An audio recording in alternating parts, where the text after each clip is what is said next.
Chapter 41. Now the Lord has been detailing the greatness of his creation at the time of Job. Now, this was shortly after the flood, not many years, really, relatively, not many years after the flood. So, some of these creatures in which the Lord is describing, we strongly believe, are now extinct. We know that he's described hawks and eagles and horses. We have all those today, but he's also described behemoth, unicorn, and now Leviathan.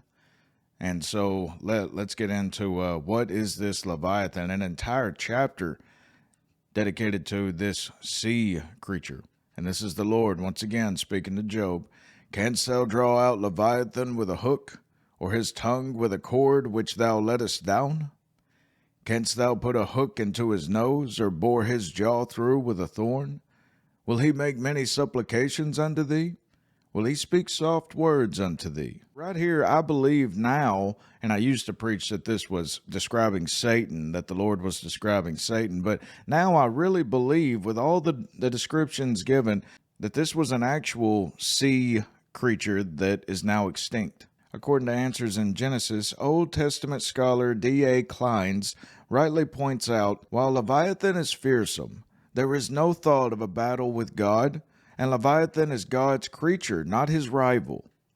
Nothing in Job 41 indicates Leviathan is an evil spiritual force. Rather, the emphasis is on his power. There is a difference between being powerful and being evil. There are several likely suggestions from extinct marine reptiles as to the identification of Leviathan, and I'm going to display all of these, and one of these may be the creature in which the Lord was pointing out.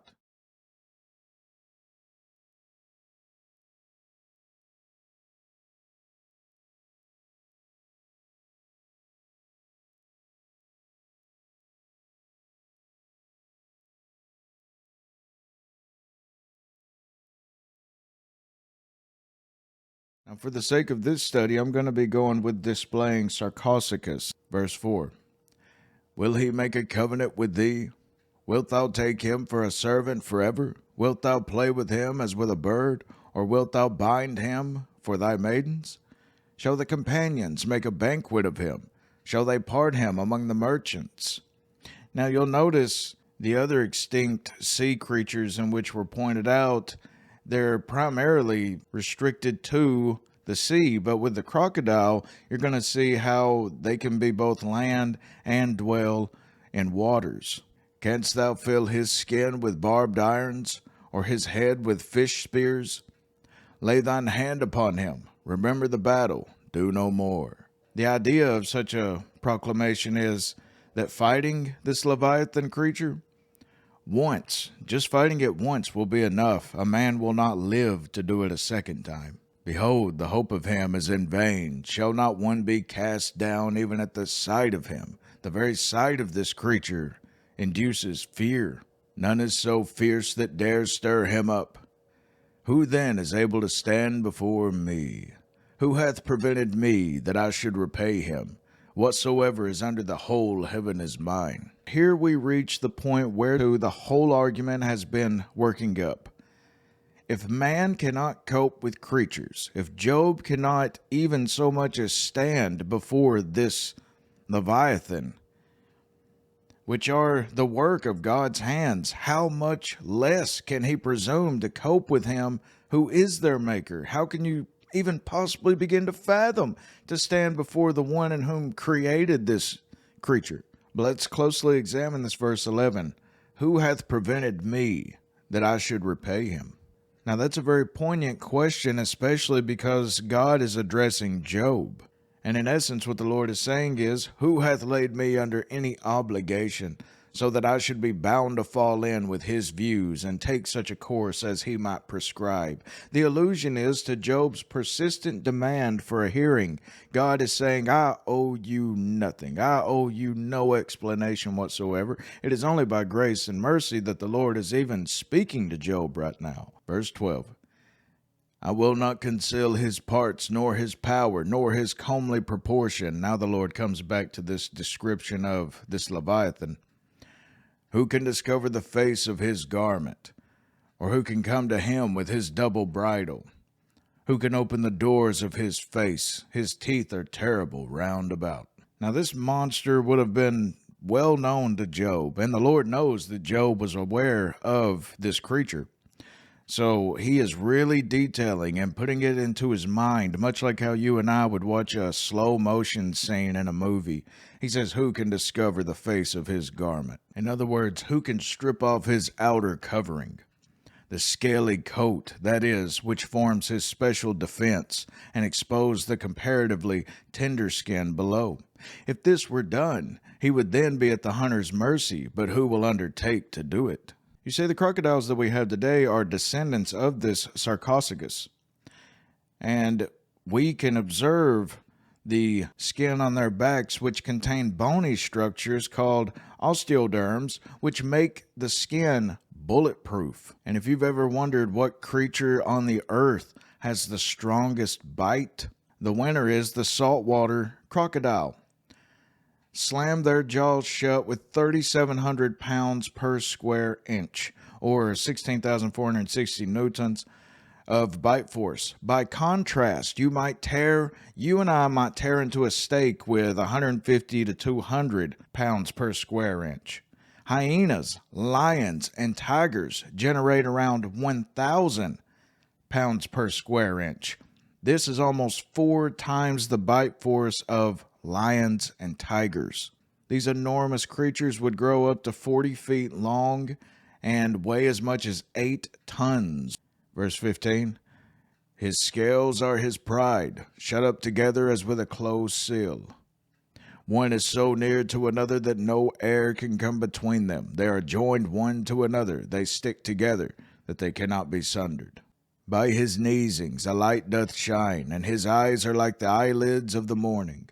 Out of his mouth go burning lamps, and sparks of fire leap out. Out of his nostrils goeth smoke, as out of a seething pot or cauldron. His breath kindleth coals, and a flame goeth out of his mouth. Answers in Genesis once again. Just because there is no creature alive today that can breathe fire does not mean that there never was a creature that is now extinct who could do this. For example, the Anglo-Saxon Chronicle reports that in the year 793 AD, when Vikings raided Lindisfarne Island, northern England, and robbed the monastery there, fire dragons were seen flying in the sky.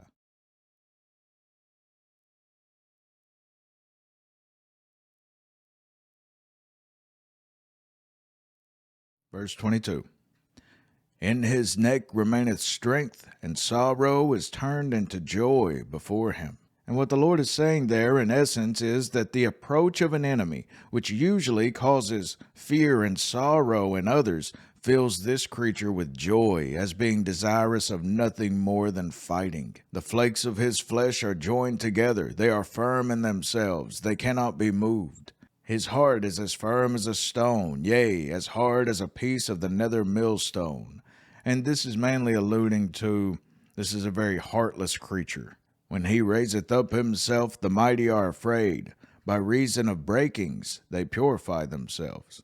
In essence, they are beside themselves. They are so overwhelmed with terror that they take themselves off as those who have to dwell apart for uncleanness. They flee away as those in whom were unclean would separate themselves from the city. The sword of him that layeth at him cannot hold, the spear, the dart, nor the habergeon, or the armor plating.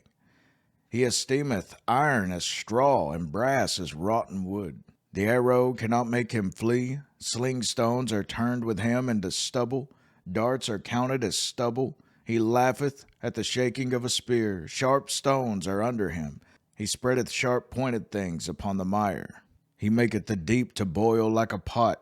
He maketh the sea like a pot of ointment. He maketh the path to shine after him. One would think the deep to be hoary, or like white, like a old man's hair, gray hair. To which they believe that this is alluding to his quickness through waters and how the paths would be cleared before him. They believe that that just means that everything gets out of its way, and it's moving in such a rapid pace that the trail that is left behind it is white. You know how the bubbles come up. Upon earth there is not his like, who is made without fear. He beholdeth all high things. He is a king over all the children of pride. So this Leviathan, it is without fear. He beholdeth all high things. He looks without fear on everything that is high and great, princes, the greatest and mightiest warriors. He takes no consideration of. Nothing alarms him. Nothing disturbs his equanimity. And it was this very closing verse that I used to take as this is probably pointing to Satan. And that is, he is king over all the children of pride. We're never told that this creature is an enemy of God himself, like he has this personal vendetta against God, or even that he accuses men like Satan. There's so many details that do not fit that in which we know of Satan.